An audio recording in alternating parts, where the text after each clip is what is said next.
The day of the eclipse is when CEJ Deals, the idea comes into my head. Again, the statistic was that for the first time, the women's college basketball final had surpassed in viewership the men's basketball final. And the idea just came to me then and there. And like a few days later, I was hunting for interns to see how I could make this, bring this into reality. And you're a portable studio. Like, I appreciate that, and then man. you see the quality of the videos, it's extremely high. Like, I was just working with epoxy, and here I am now. Fast forward, a company hired me to do. All I did was never saw myself in the world. I'm creating my own stereotype. Oh, we can talk about stereotypes all day. I mean, You know, for profit, and oh man, we got the rain again. I would say All Around Media is an investor because you've given me this platform to purpose first, profit later. And if you don't believe me, I can probably think of 6 or 7 companies that are now publicly listed. Purpose over profit. Purpose over profit, because this is going to matter. This is going to mean something if we do it for the right reason. The point is to have the conversation.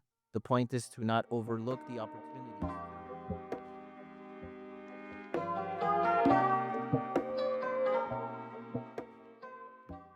I think it comes from playing a long game. I always want to play a long game, whatever it is that I do.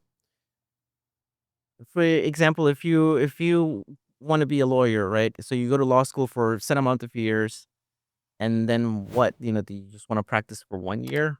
You want to practice for 5? I've always thought I want to do this something either in law or something law related for as long as I possibly can, as long as my body allows me to do it. My mind allows me to do it too. The reality is, for white collar professionals, what do we do really? For the most part, we're using our minds.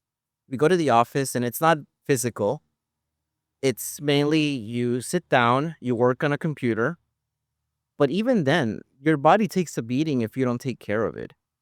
If you don't feed it right, if you don't exercise, I don't know. I think it's ultimately what happens with at least a lot of white collar professionals is that the work completely engulfs them. They stop taking care of their health, and then before they know it, they're having serious issues. And that ultimately curtails their professional life. So I thinking of the long game means thinking of not just the short-term rewards, which are monetary, but thinking about quality of life, thinking about flexibility, thinking about, are the things that I'm doing right now really rewarding? Because you can make all the money in the world and be miserable. And I know plenty of people that are miserable making a lot of money, but that's the mindset for them is the short term. I'm out at 50, right? That's when I think of somebody that tells me they want to retire at 50, maybe they're not enjoying what they're doing as much as they should. Man, and I really like your mindset as far as just right taking care of your health, not neglecting, and addressing right your background, you being a lawyer and you working. You stated that you guys use your mind to do majority, if not 100% of your work. It's And not a physical job. and so, you know, I met you in the community, and you talked about right CEJ Deals. What is CEJ Deals?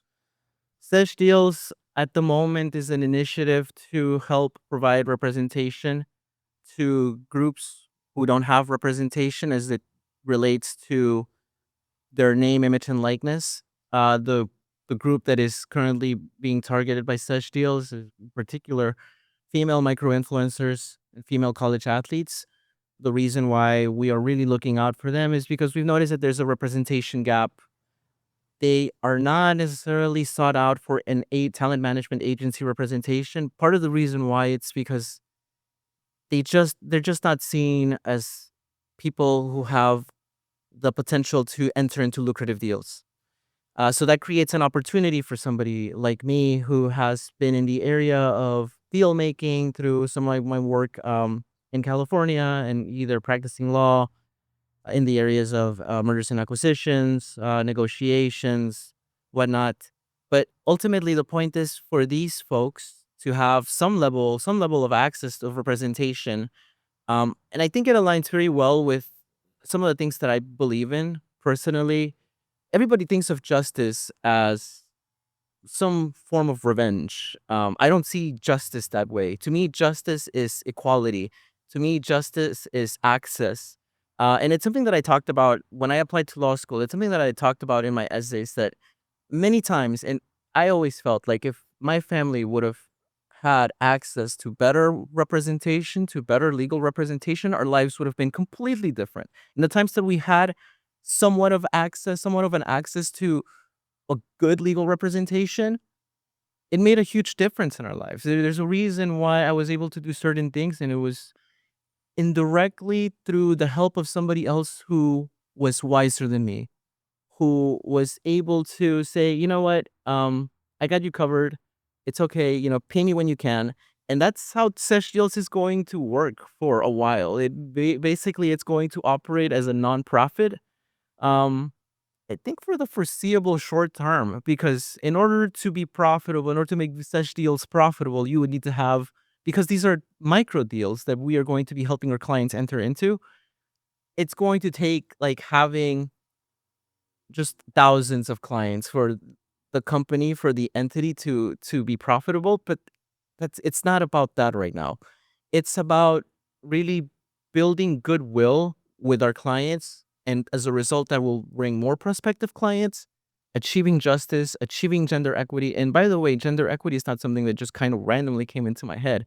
Through some of my involvements with the American Bar Association and other legal organizations, I was somehow just always in that gender equity path.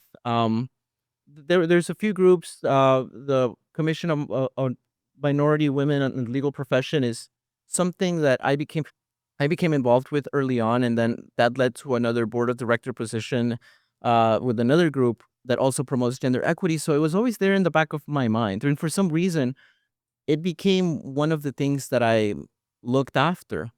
So that's the reason why basically combining some of that energy with some of my experience in working in corporate deals to make such deals come to life.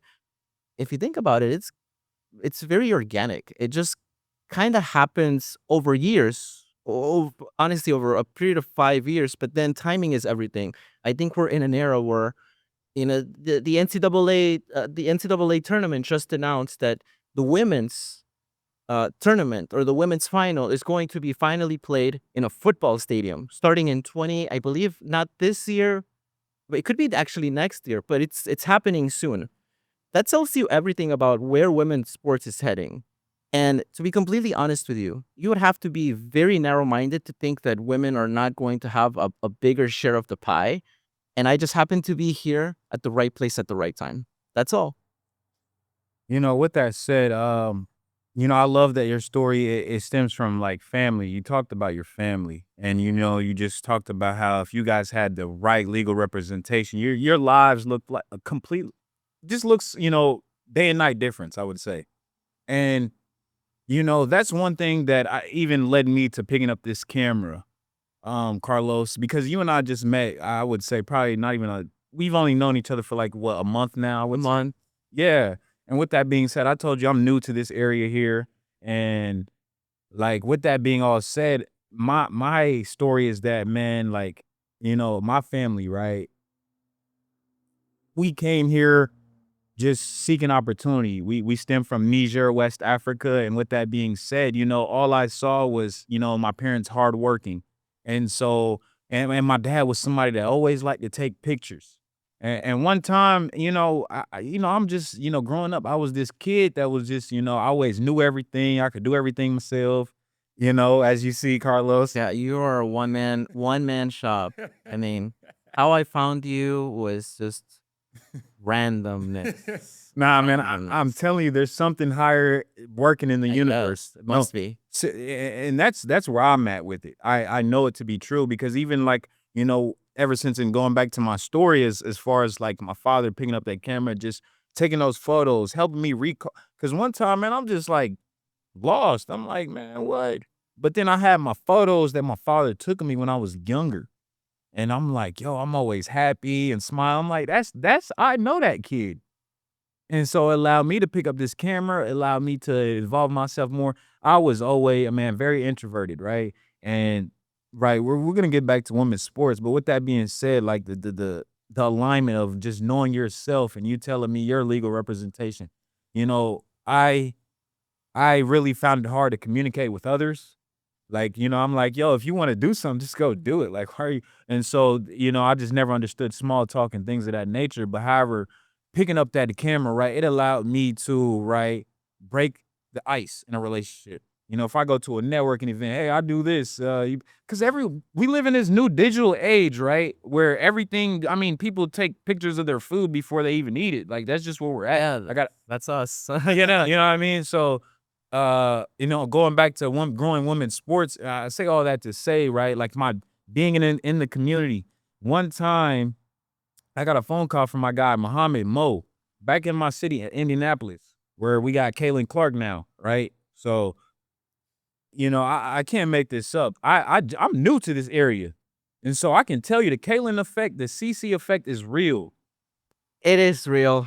Um, I mean, where does this whole idea begin? Well, it begins actually in California about it. I want to say 2.5 years ago. I mean, I was working in Silicon Valley for a few years, and I just needed a shift of some of the things that I was doing. I had an eye-opening, life-altering experience. Doesn't happen then, but over time, I start to drift away from the tech scene, and I would say like the high stakes corporate world. Not to downplay some of the things that we do here in South Florida, but to be honest with you, it was just at another level being out there working on some of those deals. It starts, I don't know, populating into my mind the potential of being a talent management agent instead of being a lawyer, just being a lawyer. With the talent management agency, what we're trying to do is not just obviously we've talked a little bit about legal representation, but it's a lot about talent development. Some of the folks that we are going to represent are going to come and they are going to have followings that are they have potential, not quite there yet, helping them navigate social media, advising them as to, well, how can you cater your profiles to attract better deals, ultimately deal procurement so that they understand, maybe some of the brands may be a better fit for them than others, helping them understand that, explore those options. Obviously, our slogan is live life on your own terms. When you're negotiating a deal, many people, especially if you don't have experience, if you're 18, 19, 20 years old, there's going to be a tendency for you to be pushed into certain deals that you may not necessarily be thrilled about, but it doesn't have to be that way because if there's somebody who's wiser, who has more experience, they can guide you along the way. And last but not least, integrating folks into brands because a lot of these relationships with brands, it's not just going from deal to deal, hopping from brand to brand. A lot of times you want to build an actual brand ambassadorship, right? The perfect example, the number one example has to be how Michael Jordan grew up with Nike, right? And you think of Nike, you think of Michael Jordan, you think of Michael Jordan, you think of Nike. And there are many opportunities out there for up and coming influencers, up and coming female athletes. And then there's up and coming brands for them to match up and to build something together. But a lot of that requires integrating a brand, an image into a company, a service. So it's a lot about not just signing the deal, collecting a commission. That's not what we're about. I see that is like the old model of talent management representation, of how agencies work. That's also to a certain extent the old model of how lawyers work. I'm not looking to replicate that. I have already experienced that. I want to try something different. And that's just me. I like to have a variety of experiences. It makes me a much stronger professional. I think overall a better person in the sense that it gives me a much better perspective of the world. But it's very easy when you're in legal to just have a job, do that for 35 years and you did that one thing and then when you retire, you gotta ask yourself, "What now?" Because you just devoted yourself to one thing for the 35, 40 years that was your legal career. I'm not saying that that's the wrong path. It's just saying that that's a path that I can't follow personally. Knowing myself, it just doesn't work for me. Wow, man, we so like-minded. I mean, even from like we started this conversation with just talking about health, right? Like, I mean, everything you're saying, I'm so in alignment with, and just also, right, challenging yourself. I'm like, everyone, the general mindset I would say is like, find your job and do that for the next, however. It's a perfectly good mindset to have, but a lot of what CEJ Deals is too is an emphasis on who can assume risk. Because in order to roll with us, you have to assume risk. In order to put yourself out there to become, uh, I would say, a recognizable name, you're gonna have to assume a certain level of risk because some people are going to obviously make fun of you. Some people are not gonna get it. It's gonna be a potentially a road full of heartbreaks, heartbreaks, heartbreaks, and then until one day you hit the pot of gold. But I would much rather assume that risk than play it too safe. At least with me, I think I'm in a position where I can assume that risk and be okay if things don't work out. At the end of the day, like, I mean, I was just talking with one of the interns, and we have a few interns on our team who help us in a variety of ways. And basically, the way we work is, it's whoever's available to pick up a project, you pick it up and they run with it. Obviously, there's some core fellow team members that are really there for the clients. There are the opportunities that arise, but ultimately, what I'm gonna cherish the most is the relationships Hmm. because it doesn't matter. Like I feel like in so many ways, this has already succeeded. It's already opened so many opportunities, so many relationships that I would have if this company would have never come into existence, those relationships would have never happened, and I would have not learned. And you learn from these young women. Don't think that it's always me just dropping dimes. You learn from them. You actually like they have a lot to teach. And it's just the beginning. Imagine how much I'm going to learn from the clients. Imagine the relationships that are going to be built because you're gonna go for lack of a better for lack of a better term, you're gonna be in the trenches with them. At some point, they are going to succeed. You're gonna have an experience to reflect on. It's gonna be much more rewarding than any bonus could ever be. Man, dude, as soon as you said the word relationships, man, I got almost jumped out of my seat, right? I think, man, and I had, man, shout out my guy, Mr. Pennington, man. But he told me one thing. He told me he was like, man, the key to every relationship is communication. And Oh yeah. and with that being said, man, like that was something that was hard for me to communication. Here we are communicating, but when I told you, man, I was very introverted. And so with that being said, right, I'll go back to relationships and what we're here talking about is growing women's sports, right? Getting them the same opportunity that their male counterparts are also receiving, right? And and I want to talk about a story. Like I told you, man, I'm just heavily involved in the community. And I was I got a phone call from a brother that goes to my mosque. Man, I met him and he was like, yo, we have Jamaat coming in town in Indianapolis. This was like 2023. So they had the JBC camps with the young women playing basketball, teaching them basketball skills, how to shoot, how to dribble. Um, that alone, right? You talking about like uh young Muslim women playing basketball, dribbling. My eyes never seen that, Carlos. Like Yeah. having fun, they, you know what I'm saying, dancing, they hooping, they competing.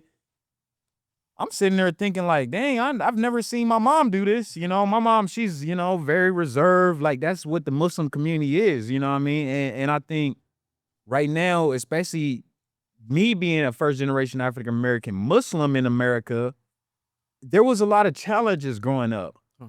you know, You're telling me. right? And so from my perspective, like, the do's and don'ts, that for starters right there, we can't eat pork, so on and so forth. And so I bring up this story, right? I'm talking about this basketball camp. There was, my guy that called me to go, he wanted me to film and get some photos and videos for the camp. And I just picked up the camera at this time. How old Just were you? at the time, Yeah. was at 23, so I'm 24 at the time. Yeah, I'm literally a year older than every year that comes. So I'm 98, baby. Yeah. That's how I remember it. So it's easy to remember. But yeah, so I'm like 24 at the time. I'm just watching them. And like, and then, after the whole event, the event was successful. They had a great time. And like, man, but like I told you, I just started this camera work, learning how to take great photos and, videos and, you know, dude, I wasn't happy with the photos. I just wasn't because me, I'm somebody that it's not that I like comparing myself. It's just I see myself as someone that tries to do everything to the highest level. I mean, perfect example, right? Today, the setup took about an hour, hour 15, and base was spot checking every possible angle. And you know, I, you quickly pick up that somebody's really committed to what they're doing just by the level of just the level of detail.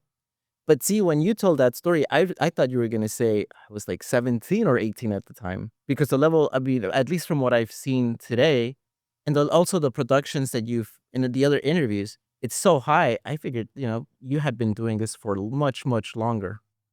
Nah, man, and I appreciate those words, man, and that's why I continue to keep doing so because I just want to demonstrate excellence, man.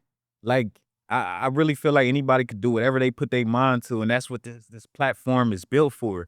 I come from a community where I think shout out my little brother, man. He's doing big things. Louisville Cardinal, left tackle, right tackle, man. He play any position on that line. He getting NIL, man. One time he picked me up in his SRT, man. Them NIL man, ladies, look, we hear CEJ Deals is coming. My little brother got a little man. My little brother picked me up in his SRT, man. It was crazy, a great time. With that being said, right, and I go back to the tournament, right, and the photos didn't come out how I wanted to. I was never gonna release them. I sent all the images to the guy that hit me up, my guy Muhammad Mo, and I'm like, yo, you do what you want with them. I'm like, because I just me personally, like, I'm starting a business. I need everything to be the highest.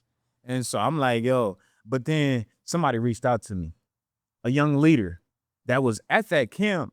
And like I told you, when I get behind that camera, I just hide behind it. But I've learned to, like, as I've grown, that I am responsible for creating the moment. If I really want to be as good as I say, I want to. And with that being said, somebody reached out to me, hey, can I get this video? She was playing my guy Muhammad dribbling, and she plays at Iona College in New York. And she was like, yo, can you send me the clip? And then also told me to post the photos. And I'm like, I wasn't gonna post them, but because she told me to do so, I did it because I didn't want to rob that opportunity of the younger girls getting to see themselves. And I'm like, man, how? But I say that to say the leadership within that girl that plays Iona basketball, I mean, at Iona College that plays basketball, I had no idea who she was. Here I am at the Jamal basketball camp. She got a lot of motion. She was the girl that got famous for dribbling and beating boys in a hijab. Like that was her story. Probably more to it. But with that being said, like her friend is a collegiate basketball player. Not only is she a collegiate basketball player, she was the first woman from Hong Kong to play basketball here in America at a Division I level. I, man, I was right there in front of her. I had no clue, right? And so, once I followed on Instagram, when she reached out to me for the photos and videos, she's like, you know, and I'm looking at her Instagram post, I mean her page, and I'm like, yo, this girl is that. And she is not only is she that, she's skilled. She can hoop for real. And with that being said, man, that alone, man, her her leadership skills, like I learned something from her. You know what I mean? And I say that all that to say is like there's a huge opportunity because she's going on Instagram, man. She's posting her own content because right, she has a huge following in Hong Kong. She's huge, man.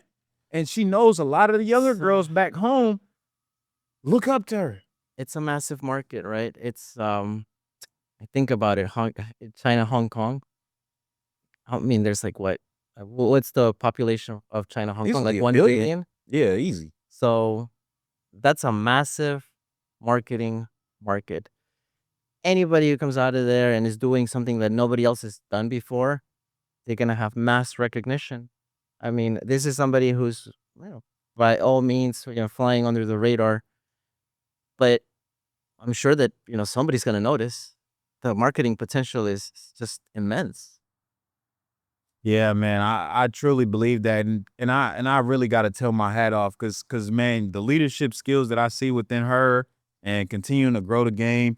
Not only that, man, I also got another story, man. I'm telling you, I'm so involved in the community. Like, there was this girl at my gym. Like I told you, I stem from Indianapolis, and she just told at the gym that I go and work out at, there is a girl that likes to come hoop. Like she just likes playing basketball, right? And with that said, um, I mean, you could just almost tell, like, obviously she liked playing basketball, but when you playing with men and she played at college, collegiate level, I believe at Evansville. Shout out Michaela. And she started her own organization, Indie Women's Hoops. She organizes Is she it probably has a team now. like a league or? Nah, man, just the organization, man, just something within the community. If you're in the local area and if you happen to find her on, she does her own marketing. She does, and she just raises awareness. Like, she probably felt like there's other girls out there that also probably, they probably like playing basketball, but when you play with guys, there's just that, the level of competition, obviously. And so she started her own organization. I have reels on my all around media Instagram page where, I've just recorded them, making buckets, getting buckets. And so, just leaders, man, that I see. And so I think it's a huge opportunity once again with women's sports. And, you talk about all these NIL deals, man, and flying under the radar, man, they could be making a lot of money. The truth is, in my humble opinion, females are much better at marketing products than men. It's just that the men get the attention because they have the exits to the NFL, the NBA, the MLB, the major sports. That's it. But women have aesthetically, their posts are much more curated, they're much more cared for. If we're just talking about Instagram alone, then you talk about TikTok, the creativity in some of these videos, just it's so much more exciting, to be honest with you, to follow um, a female influencer than a male influencer at times. It's just a variety of the things that they do. And I'm not sure what the deal is. I still think our society is very much locked into gender roles, and women are going to have a traditional role within the household. And I still think it's still very prevalent in this society as we speak today, base.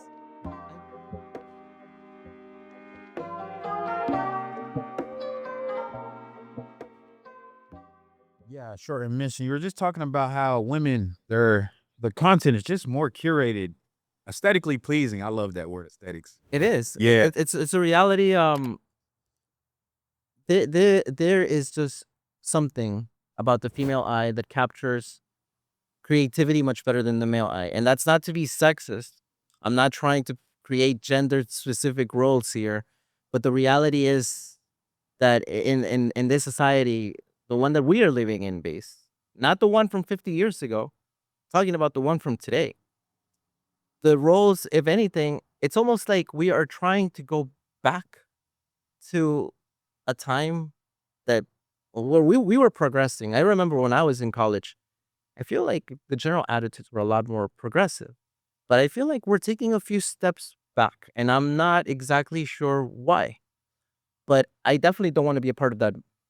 I don't want to be a part of that movement. I want to be a part of this movement that potentially helps women, if anything, explore more opportunities, even if it means not necessarily locked into your 9 to 5 job, because some of this is really, yeah, you can do this as a side hustle in addition to your 9 to 5 job. Could potentially create a nice stream of passive income if you put in the work during those pivotal years. I think I mean, and I don't want to pick again on college, but it's so much easier to build a social network during college than it is than when you go out into the workforce.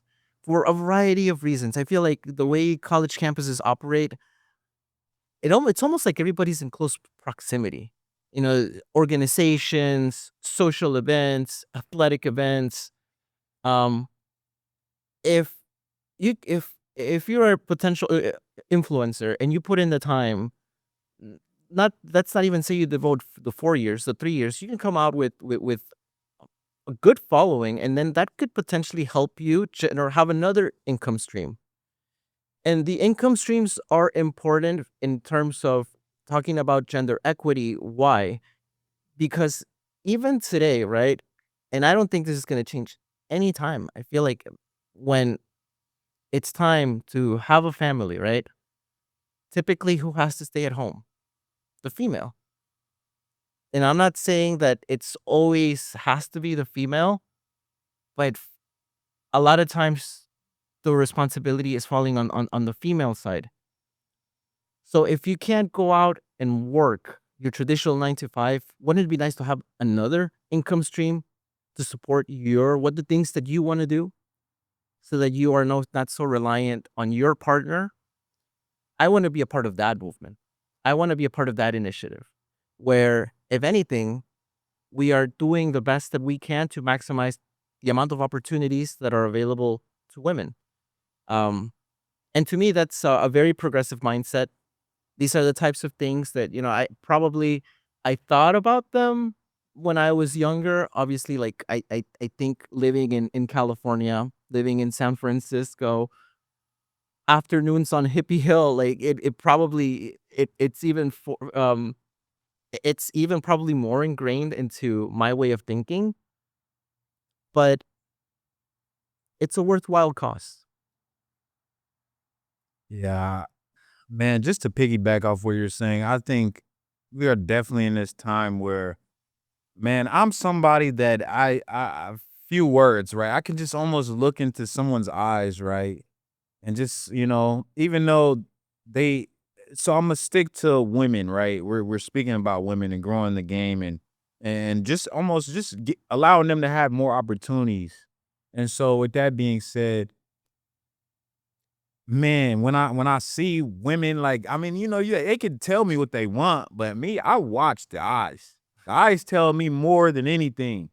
And so with that being said, I just know when someone's excited. You see in their eyes, they smile. And so I say all that to say is, like, when that same indie women's hoop, that girl that I spoke of, man, I saw her eyes, man, when she would set up and organize that whole event.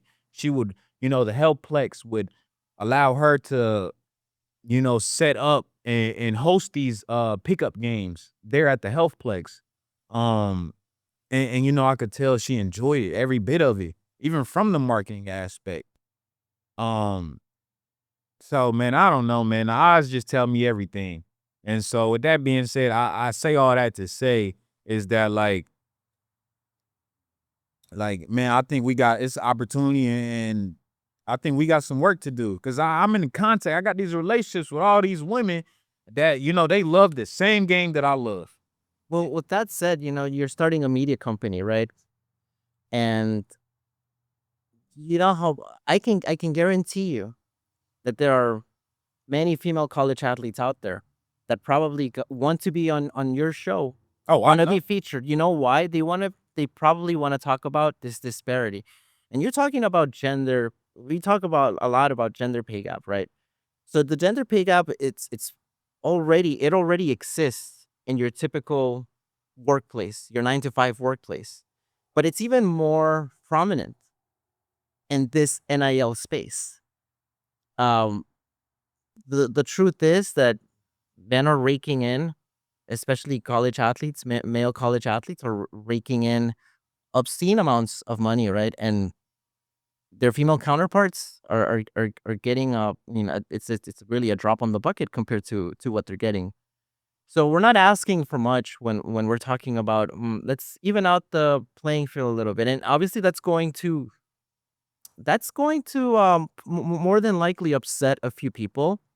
Why? The universities are not gonna like it because now you may have more females asking for their fair share, Um, Brands are not gonna like it because they're asking for their fair share. But what is the other option? The status quo. The status quo is, just to be completely honest with you, it's not logical.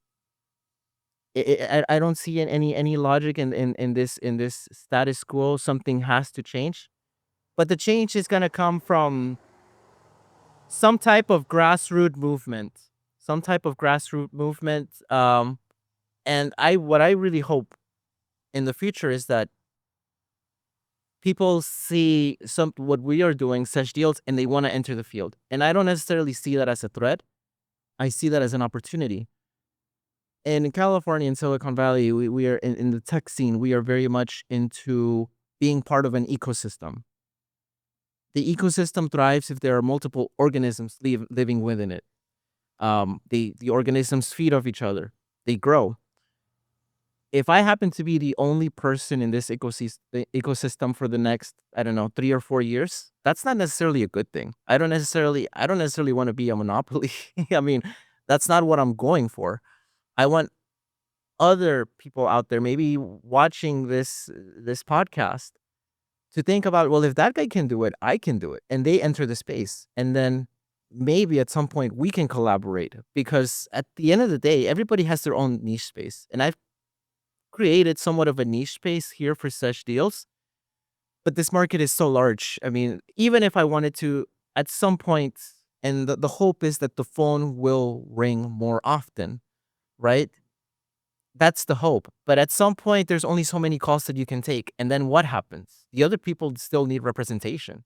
So we need more people to be proactive, get out there, potentially look at this market. And it is very much a market, a profitable market, and try to get involved and see maybe if they want to be a part of it.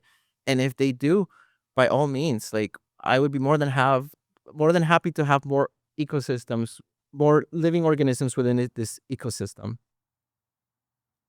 Yeah, I'm right there with you. I think it's a huge opportunity. I mean, I it like I said, man, I had no idea that, I would pick up a camera, I would have the opportunity to film a Jamai basketball camp, meet this collegiate athlete, and then, also know this girl named Michaela that opened her own organization, and then I meet you. And then you're telling me who you are and what you're about. It was the most random thing too, because I mean, you were about to leave the event. Um, I just asked you to stick around. Shout out Corey, man. Oh, Corey, yeah, if you're watching this. Hey, man. But yeah, right. And then, I found out who you were, and I'm telling you, like, dude, you just seem so laid back. And then I'm like, oh, okay, you're from Cali. You told me you did some time in San Francisco. Every person I meet from like California or whatever, they just had like this laid back, It's a different vibe.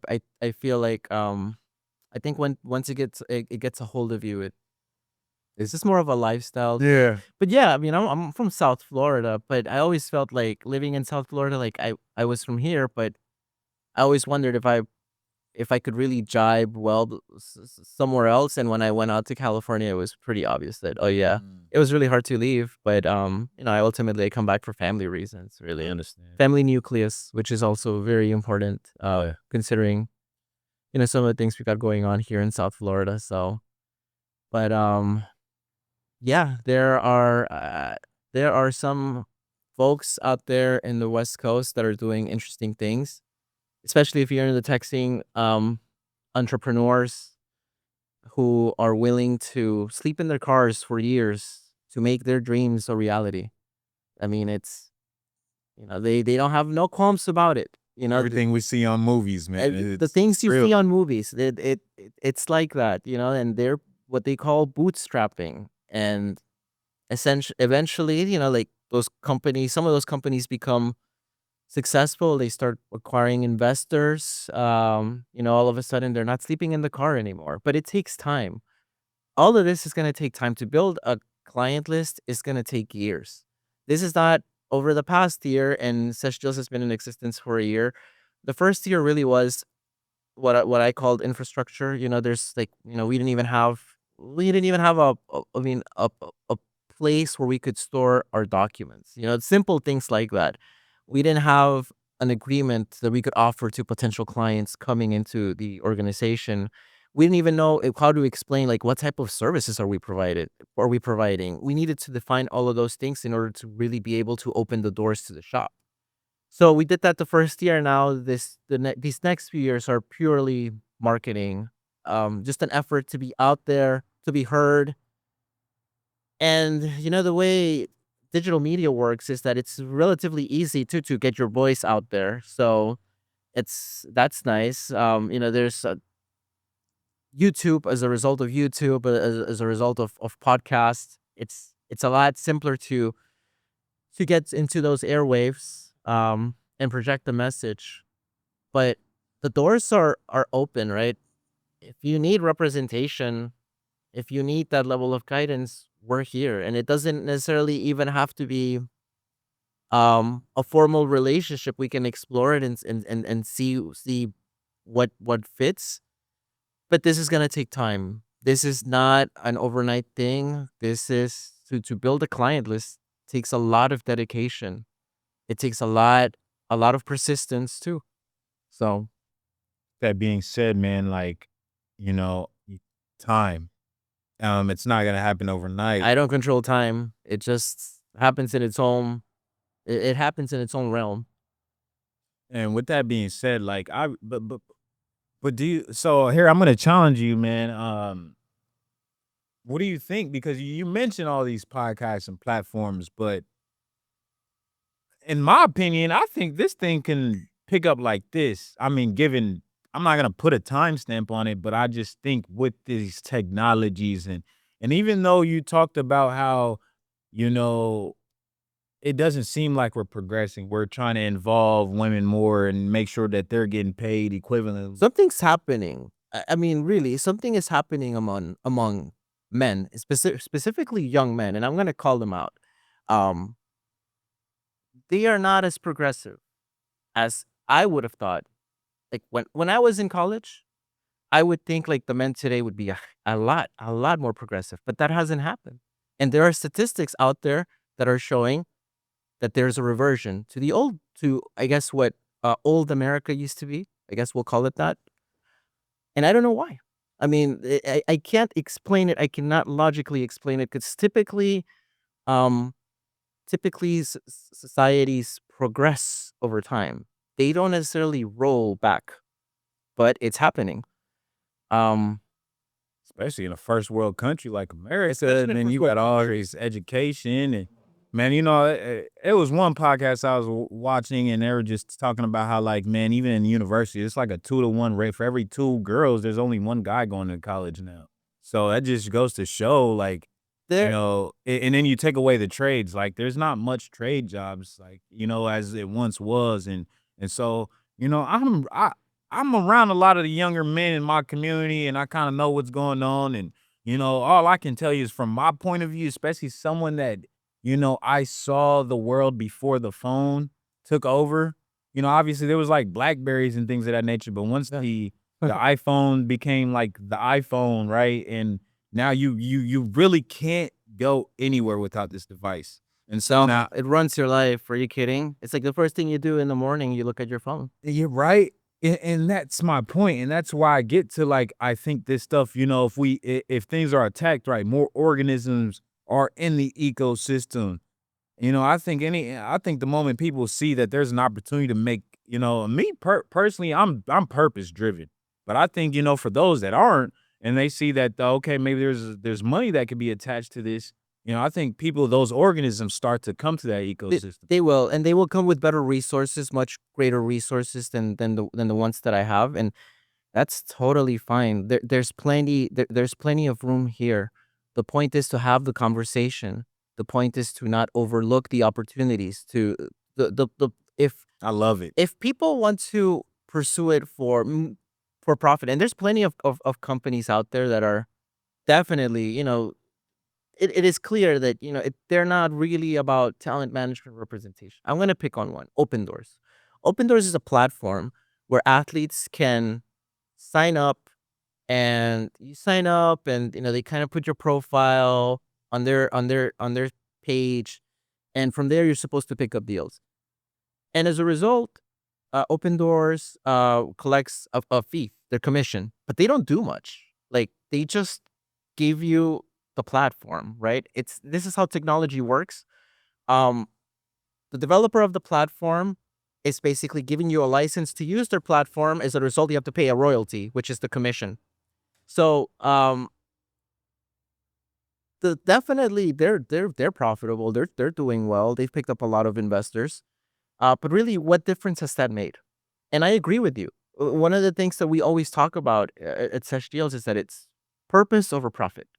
Purpose over profit, because this is gonna matter. This is gonna mean something if we do it for the right reason.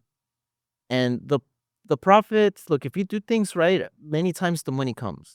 And like I'm a perfect example, like just the way some of the things have turned out for me.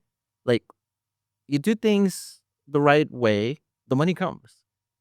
If you make it all about the money from the start, that doesn't inspire people.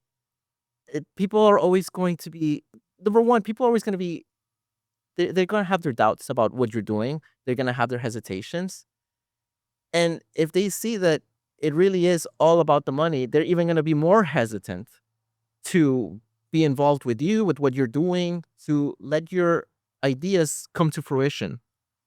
So these are just tech company things. Some of the greatest companies have been built with purpose first, profit later. And if you don't believe me, I can probably think of 6 or 7 companies that are now publicly listed on the New York Stock Exchange or the Nasdaq, that for years, that actually they may still not be profitable, but people believe in the companies. As a result, they are able to garner investors. So here, what we're trying to do too is who are our investors? Our clients, really. I would say all around media is an investor because you've given me this platform to be able to put this message out there. But other organizations too, the ones that believe, the people that are going to believe in us, we see those as investors. And trust me, one day when this venture is successful, we will give it back. We will pay it back because that's what good companies do. They make sure that their investors have a return on their investment. Man, and just to piggyback, you talked about, just building something off of purpose, first, before profit. And oh man, we got the rain again. Oh, I yes, love back. it. I love how the rain hits into the pool every time we have guests. Um, and you always think it's going to be I don't know, it's Mhm. going to be a downer on the day. Um, then people just were mesmerized by how the drops Dude, it just reflect, aesthetically looks. bounce off the pool. Like, I would love that as a phone wallpaper or something like that. no, I love it on a rainy day. We're just here watching TV. It starts raining, or like you stop watching the TV. We start looking at the Really? yeah, many times, Yeah, this many times. it's really a vibe, man. It really is. And like, with that being said, like, you know, building something off of purpose. And that's all this was. Truth be told, man, if I'm gonna keep it 100 with you, nah, I don't want to disclose that yet. I'm not ready to disclose that yet. I'll wait At till your for the future. pace. Yeah, see, I'm at my pace. And with that being said, right, we talk about building something on purpose first. This whole company, man, I just realized, like, honestly, I just never saw myself in the world. I'm creating my own stereotype. Oh, we can talk about stereotypes all day. I mean, You know what I mean? yeah, I get it. And so, talking about somebody that's educated, I've built all this myself. I was doubted, and you know what I did? I just kept going. I was like, oh, okay. Well, we having to eat. These are people that you go to sleep with, and you never know who's gonna doubt you. But here I am, and going back to the success story, man, I'm doing the same thing that I'm doing in my own hometown. Still doing like I was just working with epoxy, and here I am now. Fast forward, a company hired me to do. All I did was a film. So I had a studio back in Terre Haute, Indiana. I did an epoxy floor to it. I made a video just to show like, oh, Yeah, everyone, yeah, like I did, my studio looks amazing now. I yeah. did mountain white, it looked great. Um, I didn't whatever, like, the video did whatever, the views and whatever, but then I came down here and then I'm like, yo, I saw this company And my friend that actually told me about this company, he was like, "Yo, I came down here to learn this trade, epoxy." I saw they were hiring for a videographer, looking for a videographer. Here I am, apply. I don't even wait for them to get back at me. I knock on their door. Receptionist trying to stop me. I said, "No, I need to talk to the manager." She like, "Oh, did you do this or that?" I'm like, where's the manager?" Yeah, like Exactly. I a lot of my The old school way of getting a job. come on, man, and I've seen my father do that, like, that's how we did it. Cause man, you gotta think about it, like, look I've at done it like that too. see, and that's how you get things done, man, and with that being said, I go in there, "Where's the manager?" Right? And she's, "Oh, did you apply or did we interview you?" I'm like, I'm here now," you know? And she was like, "Oh, okay," because obviously and I saw the demand, their need a videographer.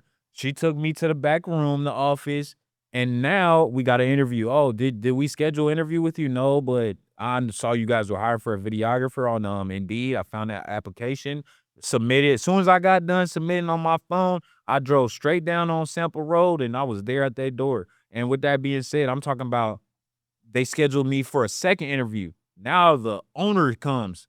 He watches that same video that I created back in Indy. I mean Terre Haute, where my studio was. He sees that. He's like, man, you're really good on camera." Yeah, like if I mean, come on, Base, you're incredible. Like you're a portable studio. Like, I appreciate and that, then man. you see the quality of the videos; it's extremely high. Again, Yeah. again, running into you is just I don't know. And the thing is, I almost didn't come out that night because it was raining a lot. But there was that alumni event, and like I'm like man, it's always a good group of people. So I was like, okay, I'm gonna go. Dude, and I'm so happy. That's crazy for you. See, and that's crazy because a lot of stories are like that. "Oh, I almost didn't I go, almost didn't go. but then you did, and Yeah. then now, and then we're gonna look back 5, 10 years from now and be like, remember when you almost and That's we how life works, right? I that's mean, so many potential missed opportunities. and with that being said, right, the owner he watches my video, he's like, "Man, you're really good on camera." I kind of figured I already knew. You're not bringing the owner in to show him my video. I already knew I got a job the moment they said he gon' why is he taking time? Anyway, right, point is, I come into the company, I'm having a great time. Dude, just my story, dude. I'm here getting paid to do the same. I was out there hustling in Indianapolis, just hustling. I'm doing my own invoices, my own ads, own network, and then now I finally I got a company that will pay me 9 to 5 to do the same thing I'm doing, man. I'm talking about when I wake up, dude, my mindset is so sharp. I don't even believe I'm going to work. I just wake up and I'm like, "Oh, I gotta go here."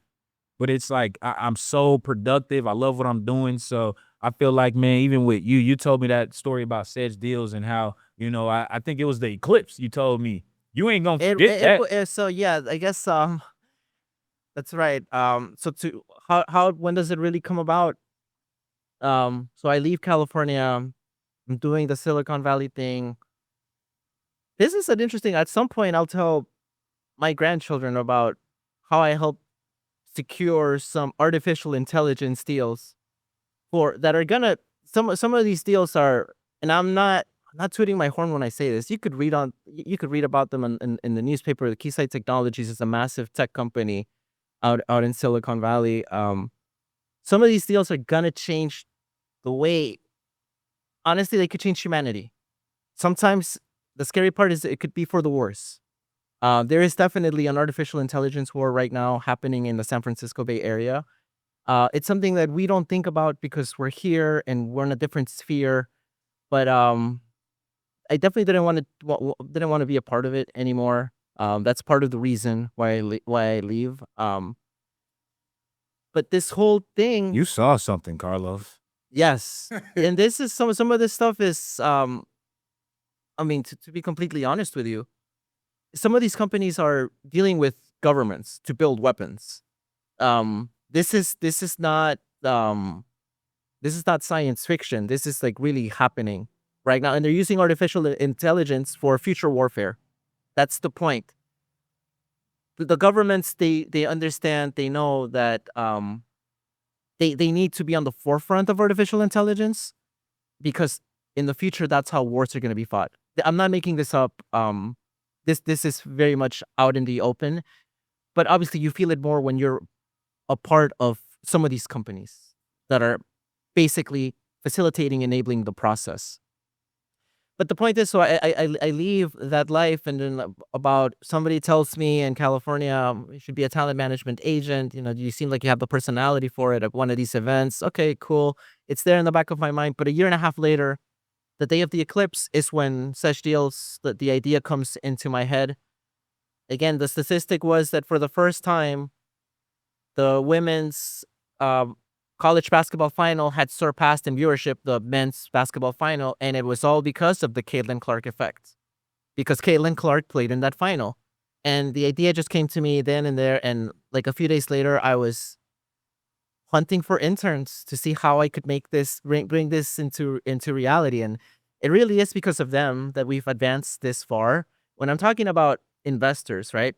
They are the greatest investors in the company. Like at the amount of effort that some of them have put into what we've done, the amount of passion that they've put into it, at this like we would honestly have we would be nothing. We have nothing. We have absolutely nothing if it wasn't for their effort, for their commitment, for their time. And trust me, I'm not gonna forget. Man, I think like it's just yeah. I mean, your backstory of how Sedge Deals created. I mean, even stemming all the way from back to San Fran, and your reason of like, I don't want to partake in this anymore. And even at the beginning of this uh interview, right, getting to know Sedge Deals, getting to know Carlos, you just mentioned like just experiences. You don't want to be the lawyer that did about 30, 40 years and what now? I had a very much a clear path out there. Don't get me wrong. Like it was just more mergers and acquisitions, more mergers, director, VP, I don't know, whatever. Um, was I always well liked? No, because of the nature of what we're doing can be intense. Like it's just it's probably like I'm sure some spilled blood has turned to stone by now. Um, it was like that. Dang. And and with that said, dude, I'm just happy that you were someone that was intentional. Cause that's ideally, anyone from anywhere, if you're a big ambitious dreamer, achiever, man, you want to go to Silicon. That's the place to be. I have my spoils from the war. They're pretty obvious right here. I mean that right? It's like Hey, hey, trust me, man. Moment I came here, I said, dude, I'm inspired, dude. That's why I keep doing what I'm doing. Cause I need I want the same thing. And with that being said, right, your backstory, um, I try to my goal is really to honestly like meet like 6 billion people if I could. I'm just, that's probably never gonna happen. But my mindset's like, I gotta work today because I need to find my whole mission is finding the right people. The moment okay, I found this yep. person, I talked to this person, okay, that's not my person. It's exciting to find key people, and honestly, like it's a constant search. It's a constant search, and it's very exhausting, and it can be honestly like also very disappointing to go through. Many through I guess many folks, many encounters, and just like not quite, not quite, not quite, but they come, They they do. come, There we are. they There we come. are. And yeah, I just think it's very powerful because you told me you were intentional, man. I'm somebody that, I listen. Okay, I say, some people they get at me, they're like, nah, you're a selective listener or whatever the word is, the term. And I'm like, I guess, but I don't know. I just know my mission, my purpose in life. It never for me was to ever just go get a job and get educated, dude. I just always felt like my purpose was big, right? It starts with taking care of my family, my parents, and I saw what they had to go through here. And so I continue to take care of them. And so with that being said, you told me your backstory, sets deals and just leaving San Fran. And, I just wanted I just wanted to highlight that because that's something all around media. I built this and everything's about being intentional. Everyone that I've worked with, they always all the podcasts that I shot, you would hear, just the message that it was about intentional, being purposeful, being driven, and these are all the people that I continue to run into. It's like now when I go here, I go there, and you don't hear what you want to hear, or because it's not you, you already, that's not your crowd, that's not your community. Like it's really go back to niche. This is, I mean, honestly, everything when we started, I didn't know what to do, but somehow, like, been able to piece it together little by little, and yet every step seems so intentional, but a lot of times it's just improvised. But it's like, I think when you're doing what you like doing, and when you find your niche, regardless of whether you have 1,000, 10,000 followers, a long client list, it just feels right. I can't explain it. And trust me, I've had many other roles where the level of vision is just not there. The vision you can't buy. Like you can't teach, you can't go to a prestigious school for it. You can't, it just comes when you're meant to do something, and I don't know exactly what this is yet. I'll figure it out in the next few years with, trials and tribulations, and I'm sure a few successes along the way. Then I'll know. But for the time being, it's been a lot of fun. So I can never complain about it ever. Well, it's been an honor, man, to sit here and open this conversation, have this dialogue with you, just about grown women's sports, learning about CEJ Deals, more so getting understanding of who you are. Um, yeah, it's just been a wonderful conversation. Right, this platform, right, built all around media, is all about community, just getting to know one another. Uh, you know, and with that being said, man, I'm Baserou Moussa, also known as Base. I'm here with Carlos.